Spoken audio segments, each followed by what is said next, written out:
Bank of America is getting pressure to revamp its board and bring in more directors with banking experience. The bank's problems began after the purchase of financial giant Merrill Lynch. More than 3,000 cases of the swine flu have been confirmed in the U.S. 6 New York City schools have shut down following this second wave of the flu. Commuters are bracing for a 10% fare hike on New York City subways. That couldn't have come at a worse time thanks to the weak economy. Tax cuts now, tax cuts now, can't cut my taxes now, now, now. These protesters are fed up.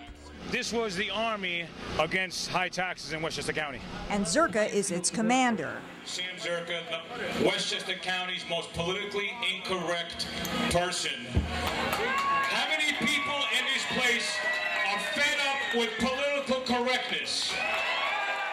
The protest mirrors others across the country.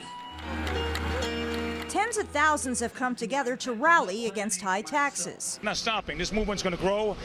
Until we get what we want, this movement's not going to stop. Greenburgh Town Supervisor Paul Feiner says shrinking county government would help save taxpayers money. I realize that the county legislature really is not needed. Over 75% of the county budget is mandated by the state or federal government. The controversy against county government has grown so hot, even the county executive's son wants to run against his father to bring changes to the office. I hope to accomplish eliminating my job after 4 years.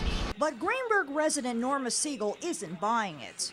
I'm questioning the sincerity of people like the younger Spano. I'm thinking maybe that Rob Astorino should have been invited to speak here. He's the Republican candidate who will be running against Spano.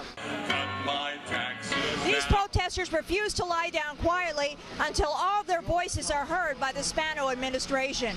In White Plains, Suzanne Rothberg reporting. Have you ever wondered where Lifesavers candy originated from? Well, you'll never guess. It's right here in Portchester. This historic building behind me was converted into condos in the 1980s and is now called the Landmark. The building is located in the exact same spot between North Main Street and Horton Avenue. It is considered to be Portchester's crown jewel. Former retired Portchester Mayor Peter Iasillo reminisced about his experience working at the former Lifesavers candy plant. My job was, I worked off a conveyor belt. The Lifesavers kept coming off by the hundreds, and my job was to fill up a basket and dump it into a machine where the girls put this machine and packed them. Here he describes how Lifesavers Corporation was founded. It was a company that was started by Mr. Crane, I believe back in 1912. And the thing was on a boat trip, saw that lifesavers were thrown, off the boat to help people who might have been in the water. So he came up with the idea of making a circle.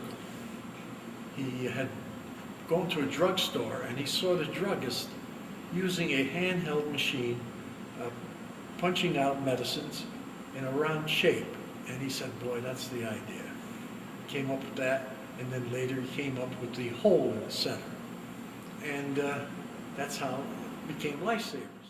The candy factory proved to be a real lifesaver for many people living and working in Portchester. And a lot of the citizens and the residents didn't go to college. This was like being their college. Lifesavers, getting jobs with these corporations. And that's how they made out and the families made out. The sweet smell of success lives on, so the next time you buy the candy with the hole, remember it came from here. In Portchester, Suzanne Rothberg reporting. If there were an actual emergency in Indian Point, Westchester County wants you to know the facts and be prepared. That's why they held an information session at the Frank G. Lindsay School in Montrose. This is the first year the Westchester County Department of Emergency Services held their public information session. Commissioner Tony Sutton says it's important for the public to be aware and informed. We're taking is a step-by-step approach to how the plan works. People need to know before the emergency. There have been many controversies surrounding Indian Point, and Westchester residents fear that the evacuation plan won't work. The commissioner says the plan is updated every year. The federal responsible for monitoring the planning process. We exercise the plan every year. It's federally evaluated every other year. This is an ongoing process. The planning process just continues every day. The county is optimistic that information sessions such as this one will ease residents' concerns and gain a better understanding should an actual emergency occur. In Buchanan, Suzanne Rothberg reporting.